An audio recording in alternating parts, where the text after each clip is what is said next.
Welcome to another terrific communications analysis. My name is Farouk and I'm a communications coach.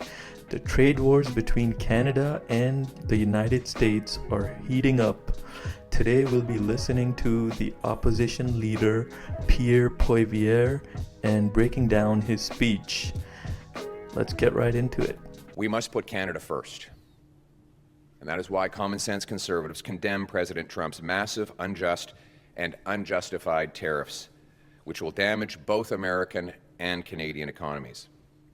Canada is the United States' closest friend, greatest ally, and most important neighbor. We share the longest... Alright, so right off the bat, within the first 20 seconds, he's used two tricolons. A tricolon is when you have three words or phrases that are similar in structure to create an effect for the audience. The first one he used is to describe the tariffs as massive, unjust, and unjustified. The second tricolon he used is to describe the Canadian relationship with America as the closest friend, greatest ally, and the most important neighbor. If you notice, he's using superlatives here, such as closest friend, greatest ally, and most important neighbor.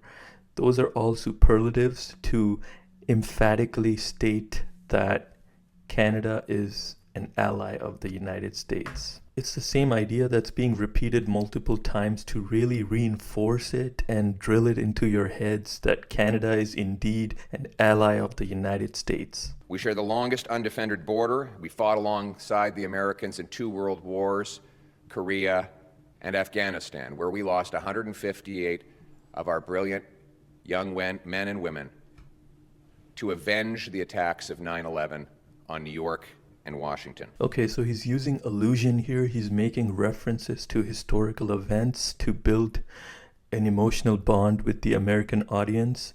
That's called pathos in persuasive speaking. It's an appeal to emotion so that the American audience would believe and agree with his ideas. There is no justification whatsoever for these tariffs or this treatment. Canada will never be the 51st state. We are an independent, proud, and strong nation. Poilievre is using absolutism here by stating that under no circumstances will Canada ever become the 51st state of the United States. It's a non-starter. It'll never happen. Absolutism is a rhetorical strategy that removes any doubt from the listener's mind so that they don't come up with any counter-arguments or any other excuses. And he also states that there's no justification whatsoever for these tariffs. He's again using that same absolutism strategy here, that it's an absolute non-negotiable that these tariffs are there. They should never be there. There's no excuse for it. It's a non-starter. I'd like to speak first to our American friends. You are our friends. You are our neighbors. We share the longest undefended border in the history of the world. You buy our products and we buy yours. You have a trade surplus with us when energy is excluded. And when it is included, the deal is even better for you because you buy our oil and our gas at massive price discounts. Not because we're nice Canadians, but because here at home we've made really dumb decisions to prevent us from exporting our energy to any other countries. He starts off by saying that I'd like to speak to our American friends. He uses this because he's speaking to two different audiences, and he uses the word Americans to identify which audience he's speaking to. And secondly, he's also using this to build a personal connection with the Americans. It's like he's speaking directly to them. It's a simple yet effective strategy. But either way, Americans are better off with this friendship. We share a continent, we share the same risks and the same potential enemies from around the world. Those kinds of enemies can metastasize into real dangers and actual attacks, as you saw suddenly and unexpectedly on 9/11. It's good to have friends when those sorts of things happen. So he's clearly using a metaphor there by stating that the enemies could metastasize at any point, which is clearly comparing his enemies to a disease like cancer. He's using this to build a common ground with the Americans. You can also call this ethos in persuasive speaking.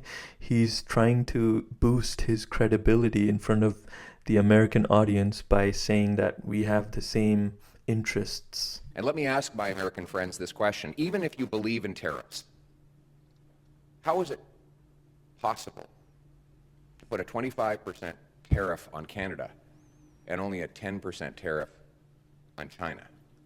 In what strategic mindset does that make sense? He's using logos here or appeal to logic. He is saying that how could you impose a 25% tax on your ally Canada while only having a 10% tariff on China? He uses a rhetorical question that in what strategic mind does this make any sense? And he uses figures like 25% and 10% to give his argument more credibility. If it's to do with fentanyl, the fentanyl's coming from China. It's killing our people too. We both have to do more to stop it, but we can do more when we do it together. Now, here at home, my message to the Liberal government: put aside partisan interests and recall Parliament. It is insane that in this great crisis, Parliament is shut down to deal with a crisis and a power struggle within the Liberal Party. Let's put aside partisan, political interests and recall Parliament to pass into place a common sense Canada First plan. And here's that plan. 1, we must retaliate dollar for dollar, carefully aiming... Now he's going to be diving into his 7-point response strategy to the tariffs that have been imposed. I will not be watching the whole thing. I'll link it in the description below. If you would like to watch the whole thing, feel free. 1, we must retaliate dollar for dollar, carefully aiming those tariffs at maximizing the impact on American companies while minimizing the impact on Canadian... we must maximize the impact on American companies while minimizing the impact on Canadian consumers and businesses. So now he's using antithesis, where you have contrary ideas that you juxtapose next to each other. He's saying to minimize the impact on Canadian firms while maximizing the impact on the Americans. That means targeting U.S. products that A, we can do without, B, we can buy elsewhere, or C, best of all, that we can make here at home. A best example of that would be steel and aluminum. We make the best and cleanest steel and aluminum here, but we've lost a lot of jobs to China and the United States. We should put tariffs on American steel and aluminum so that we can bring home that production to this country. 2, the tariffs must not be a tax grab. None of the money from the tariffs should stay in government coffers or be spent on unrelated government priorities.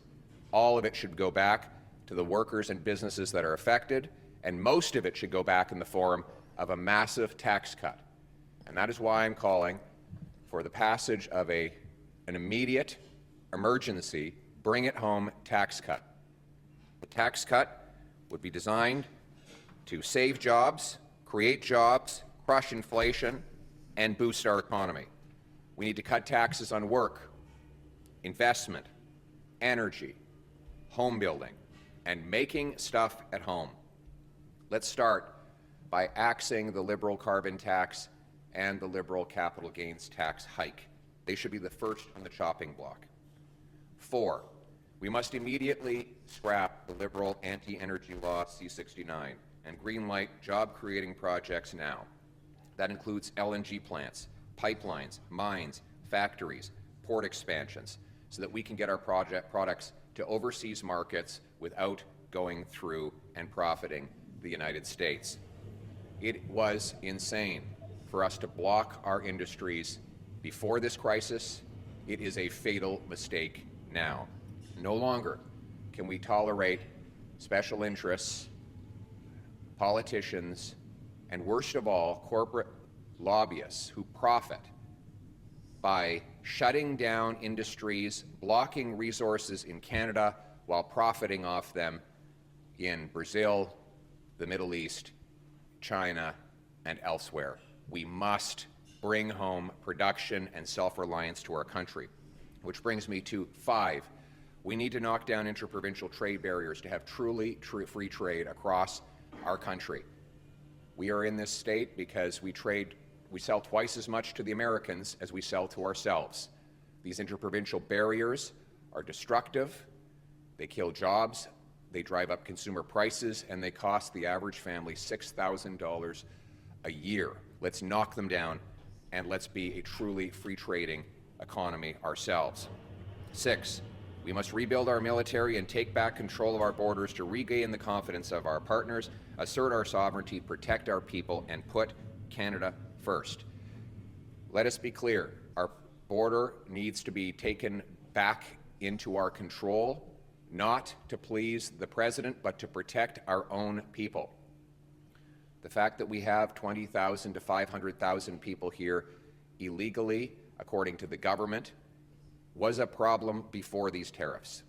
The fact that we've lost 47,000 people to fentanyl overdoses should never have been. It is time for us to be a country that can trade with itself, a country that builds homes quickly for its youth, a country that allows entrepreneurs to succeed quickly and profitably so that success is once again rewarded, a country that allows hard work to pay off, a country that harvests its own resources, that secures its borders to protect its people, that builds its military to protect its sovereignty, unites its people to protect our common history and common future. We will always put Canada first, today, tomorrow, and forever. Let's bring it home. And that wraps up today's analysis. If you have other speakers you would like me to analyze and break down, please suggest them in the comments below. Otherwise, see you in the next one.